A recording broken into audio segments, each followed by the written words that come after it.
I'm Elaine Horne. I grew up in Newington, Connecticut, and went to the Newington school through the Newington school system, and then went to high school at Mount St. Joseph Academy in West Hartford. From there, I went to Albertus Magnus College in New Haven, and always wanted to be an English teacher. After my children were a little bit older, and I went back to Central to get my master's, I was asked to be the grad assistant. And they paid for my courses, and I taught classes and for them. And that was my entryway into the college scene. And after teaching 3 years of high school at Buckley High School, when I first got out of college, I knew I was never going back. I wasn't going to do lunch duty anymore. I wasn't going to do, bus duty. I wasn't going to sit in a auditorium full of about 400 kids and see who's pushing the pennies down the floor. So that's how I got into the college teaching. I'm married. I have 3 grown children and 1 stepdaughter and 5 grandchildren. Would you like to see the pictures? Sure, why not? Okay, so and after retirement, we moved to the Cape, and we love it. You're at the Cape now, right? Yeah. So what was your first year at MCC? When did you start? 1985. Okay. What was the reason you originally decided to apply to MCC? That's an interesting story. I was teaching, when I finished my master's, I stayed on at Central, but I was only part-time, so I was teaching 2 courses there. And just before I got my master's, I went through a divorce, and I had my 3 little kids with me, and I knew I needed a full-time job. But anyway, I was there, and then I was teaching 2 more courses at, which we used to call Greater Hartford Community College, which is now Capital. But anyway, so I was doing 2 and 2 and not getting paid a whole lot because it was part-time. Meantime, Michael McGonigal, who was a professor here, lived in my neighborhood. And my girls and his daughter were in the same troop, Girl Scout troop. So he called me and he said, "There's a job at MCC. I think you'd be good for it." And I said, "I heard that it's already filled." And he said, "No, it's not already filled." So I said, "Oh." He said, "You going to apply?" I said, "Yes." He said, "I'll take myself off the committee and Mike DeRamo can take my place." I didn't know who Mike DeRamo was. So I went and applied, and I got it. Which is really, I was thrilled. I was absolutely thrilled. I had never even seen it. Never visited? Except when I came for my interview. Yeah. Yep. And what was the hiring process like? Was there a large committee? There was, I'm not going to remember all the people on the committee. I think there were 6 of them. And we sat in a small room, and they just asked questions, and I answered them. All right. So 85, you must have been in the low building for the interview, maybe? In the low building. Right. I was there the same year as Pat Cook and, we just said her name, Kate McLaughlin. We were all hired together, same year. Yeah. So you're a full-time faculty member now at MCC. What's your first impression, the first couple of days, the first week in the classroom and working with colleagues? What was that like? Well, my first day, I came in, it was summer, and I came in to meet my division director, who was Toby Tamarkin. Okay. One of the funniest and most original people I've ever met. And I walked into her office, and I told her who I was, and she said, "Oh, I hear you walk on water." And I said, "Really? Who told you that?" So I don't know if it was my record. Anyway, but it was just sort of took me aback. But that was Toby. And the second week I was there, she dragged me to a meeting of people in the different aspects of the humanities. And it was called a Resurgimus Committee. They were going to put together, they were trying to from the year before, some kind of a program to renew the students' interest in the humanities. Okay. I'm trying to think. Jay Stager was on that committee. Mary Ann Handley, a couple people from the art English department. in the English department. I think Bob maybe? Richardson was on there too. Yeah. Anyway, so I sat there listening to this, and I thought, this is going to be a big undertaking. And we left, and Toby thought it was just a great idea. And this next fall, I was made the chairman of the committee. The rest of them just sort of like disappear. Well, Jay Steger, he retired or he left for someplace else. Anyway, it happened to become mine. And it was mine for 10 years. And it was a lot of fun. Humanities Weekend. Humanities Weekend, right. yeah. Beginning of the Humanities Weekend courses. Right. Yeah. How about any memories of early faculty meetings, department meetings? Especially things that might have been funny that happened at some of the meetings. Can I say it? Yeah. Well, one of the funniest things about our department, our division meetings, was that Toby was the one who led them. Right. And she was just a big personality, and she had beautiful clothes. Some of them were just the weirdest things you ever saw. She came in one day, and she had shoes that looked like taxi cabs. And another time, she had a suit that had the buttons were spigots. And we just sat there. Nobody knew what to say, but she was a lot of fun. Yeah. She had us all working. We were down the lower campus, and there was between those two buildings, there was a little courtyard, probably no bigger than, anyway. And I'm sure nobody else on campus did this, but every spring and fall, she decided that we were going to clean out that little place and plant new flowers and trees and whatever. So for the price of pizza, we all went with our shovels and everything, and that's what we did. I mean, that was Toby, right? And another time, she took golf lessons with all of us. All the ladies took golf lessons together, right? And the first time we showed up, she had a shirt on that had arrows, and that was to tell her how to steer and where to keep her head when she was swimming. We had more fun with her, honestly. We really did. What else do I remember from the beginning? I met Kate and Pat the very first day, and we just stayed fast friends forever, and still are. Trying to think. Mike DeRamo was hysterical. He was on the committee, and he used to say all the time, "Don't forget, I'm the one that got you your job. Don't forget, your job is because of me." And we ended up having an office back to back. First we had an office together in what used to be the secretary's room, and they put Georgia and Mike and I in there. Real combination. And we used to do things. On Halloween, we would decorate his office with, like, spider webs and things like that. And when he came in, and Georgia was a great one for that, too. But anyway, so he had to sit with the two of us in that office.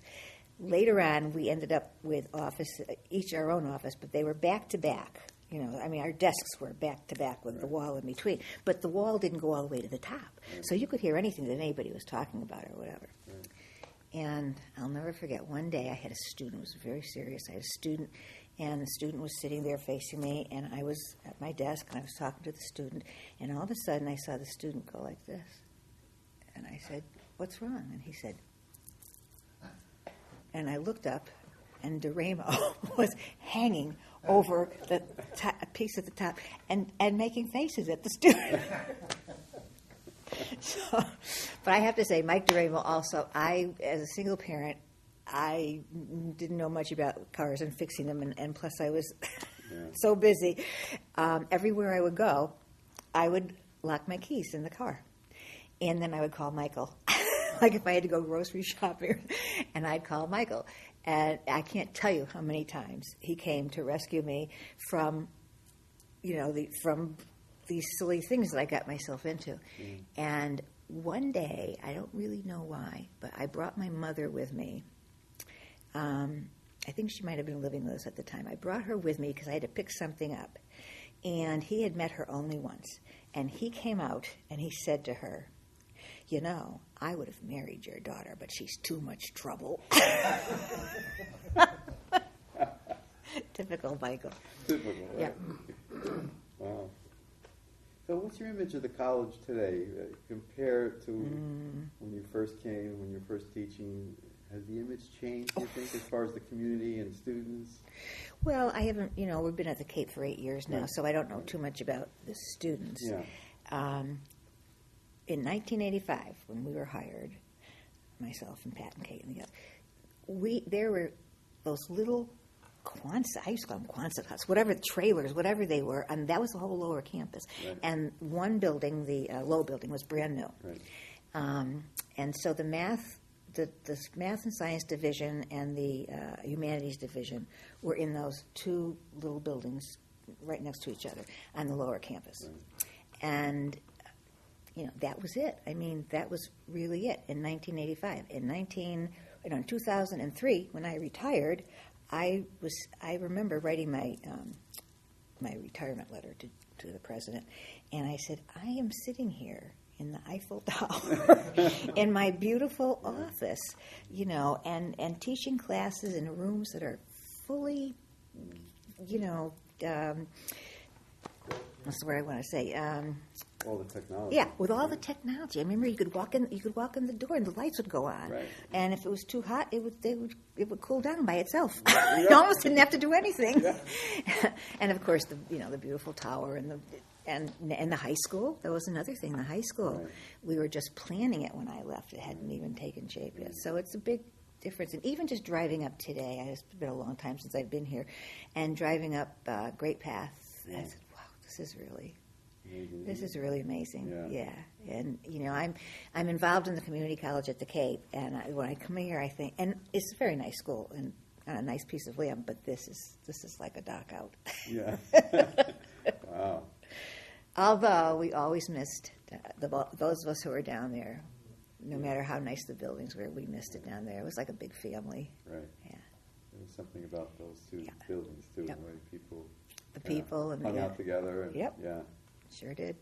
How about some significant MCC moments that really stand out in your mind? Funny. Yeah, it could be funny, but it could be programs, could be events, classes. Well, the wine auctions were always great. I just thought that was, Okay. really very important and very nice. Everybody got dressed up, Right, and right. all the even what's his name? Girls basketball coach, from UConn, the girls basketball coach. Oh, Oriema. Oriema would be here. He came here a couple He times. came You're here a right. couple of You're right. times. And the presidents of the banks. And I even think Barbara Cannelli was here. She was a neighbor of mine when we lived in Hartford. And she came one time, and I was very surprised. She was, yeah. She did come here. So, anyway, let's see. What other things? Any events that stand out that you remember? Either like the Humanities Weekend, but maybe some guest speakers or things that we sponsored here at the college?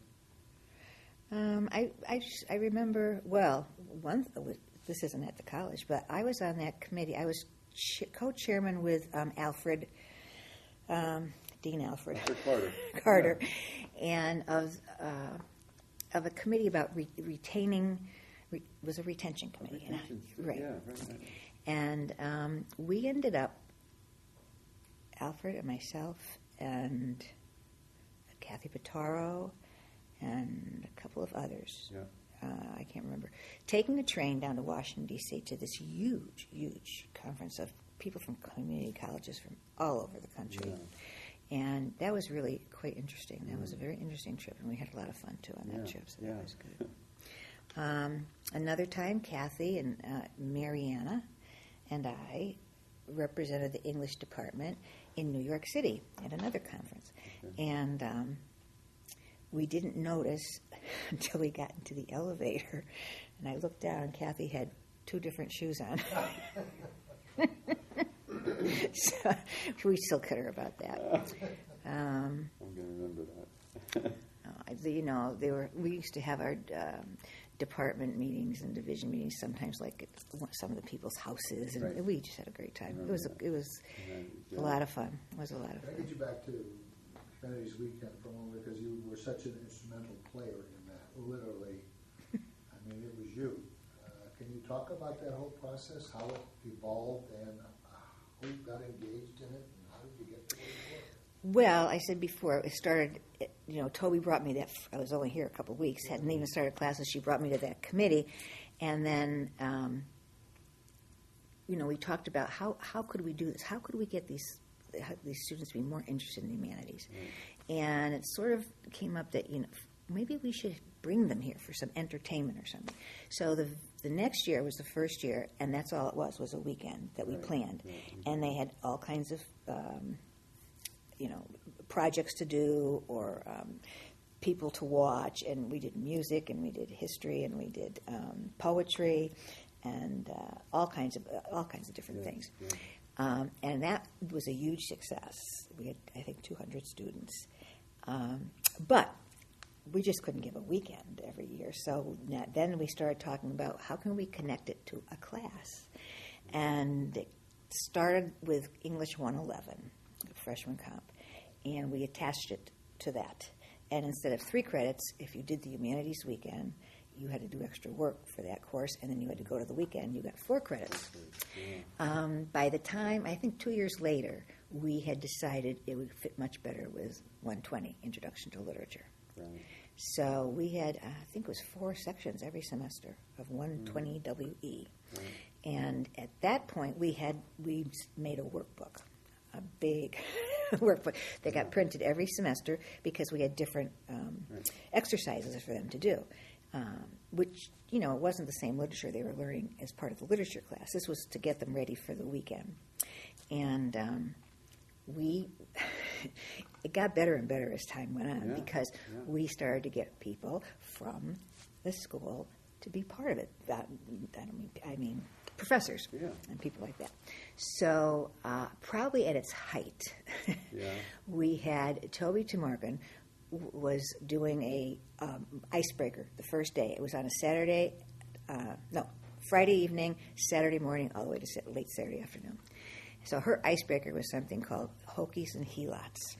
I could never explain the whole thing to you, but anyway, it was the thing that sort of got these people to know each other. Some of them never had met each other, and it was a lot of fun. Then we went to, I'm not going to probably remember the order of things, so it really doesn't matter. But we had Bob Richardson came in dressed as Haydn, and he would play classical music, and he would talk about it and everything.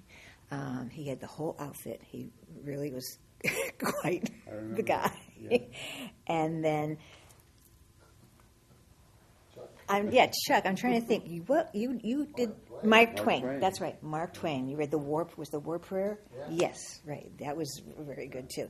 And then Steve Strait would lead a poetry class and say, show them that they could write poetry. Right. That was kind of fun too. I'm trying to think what was some of the other things. Oh, and then we would have this debate, which was part of the history thing. And we would take a case, it could be like school prayer, or it could be something like that. And we would split them up, and they would have to debate the case and see which side people thought should win and so forth. Yeah, it was a lot of fun.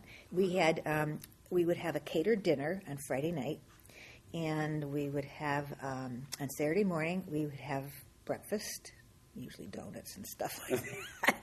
And Saturday afternoon, we would have a pizza party. So I don't know how many of them came just for the food, but anyway, it was very good, and it really fit in with the class. How did you get all those people engaged? I mean, that's all after hours work. It's not my job. Yeah. Well, I had to write this up. We sent this to, I don't know. If it wasn't a contest. It was a book called 1001 Exemplary Practices in the Community Colleges. Mm-hmm. So I forgot I think Toby was still with us, and she said, "You've got to write this up and send it. You got to write."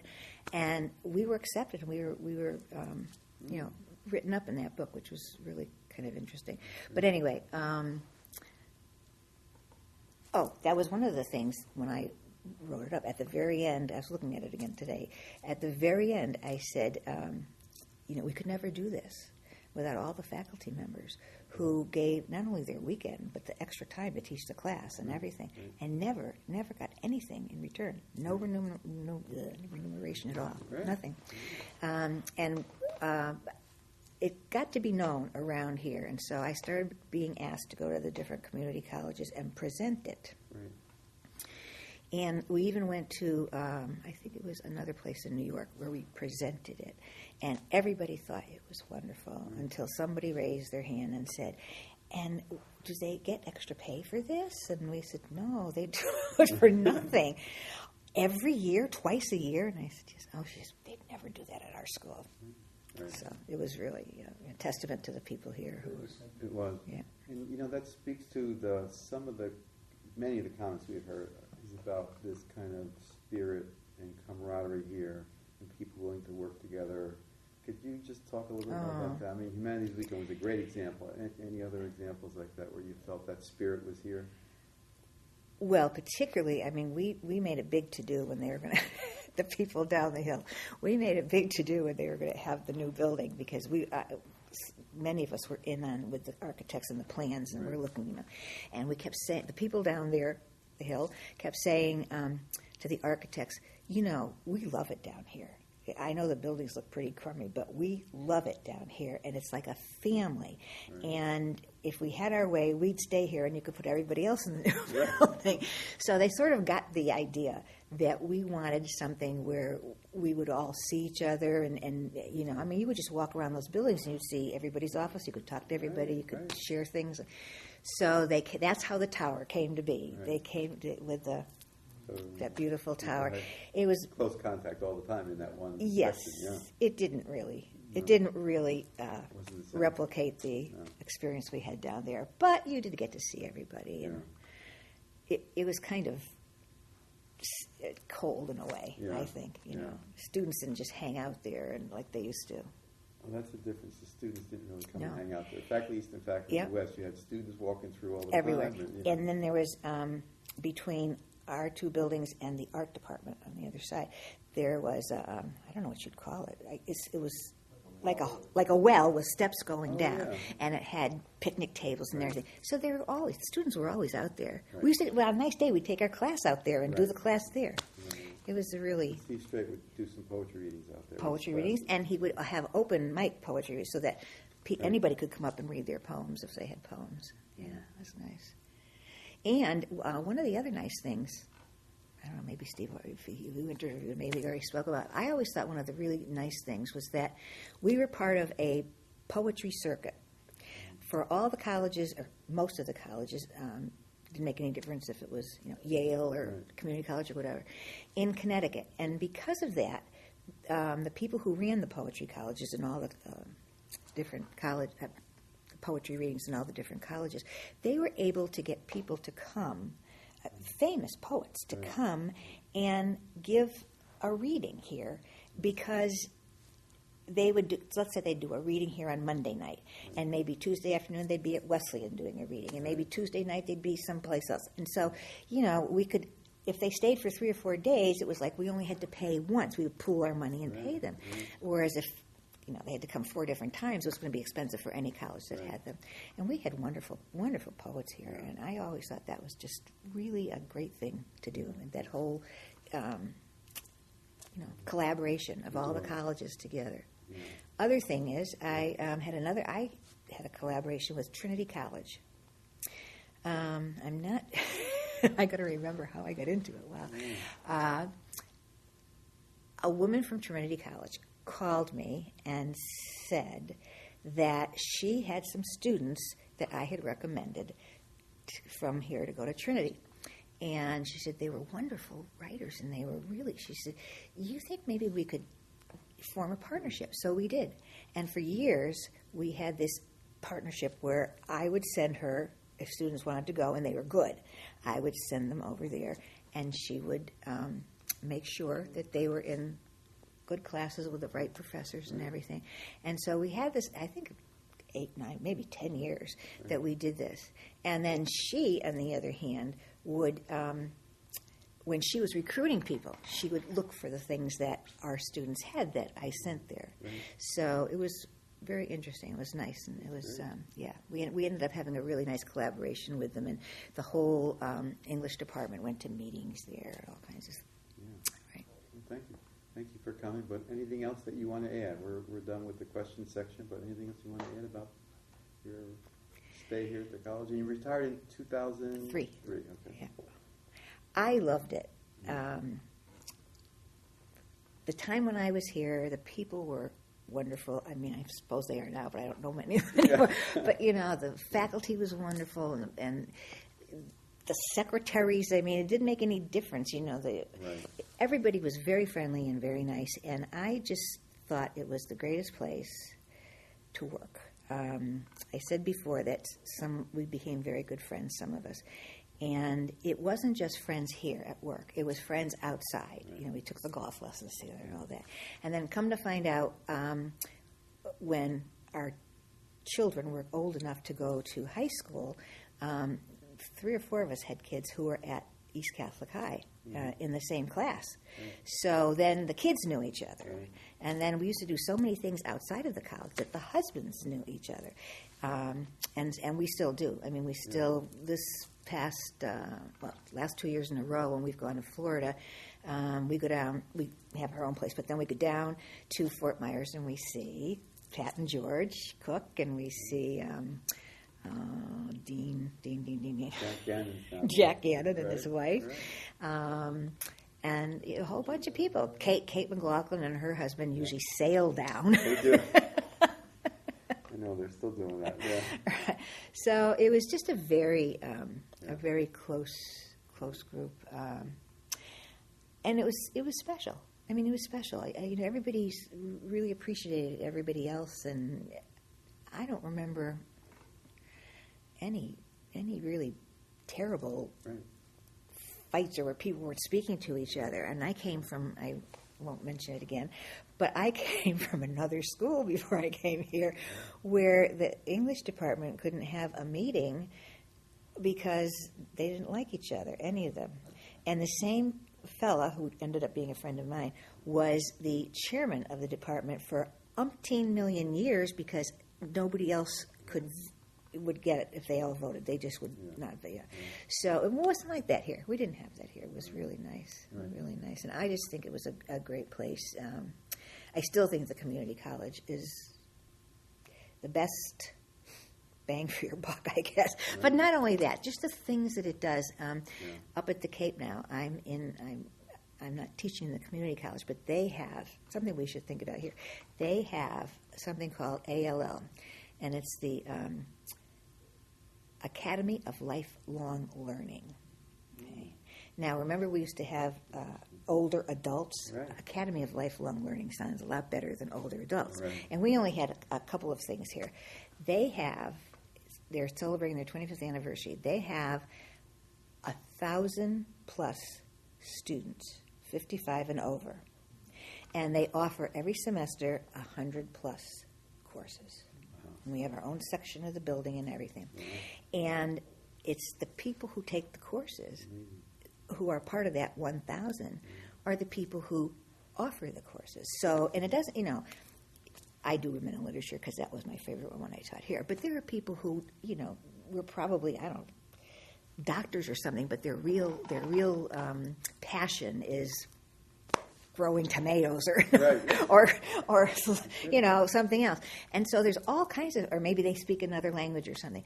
So, that's who it is. And you're all on an equal level. Everybody's retired.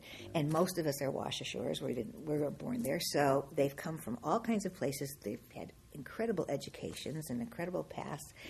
It is just the greatest program I've ever seen. It's really, and for a senior student, very interesting. Yeah. Well, yeah, and it doesn't cost anything. Wow. Oh. Yeah. Really nice. That's good. Really That's a good great. part. Yeah. It was really great, yeah. Oh, well, thank you, Elaine. You're welcome. Nice to meet you.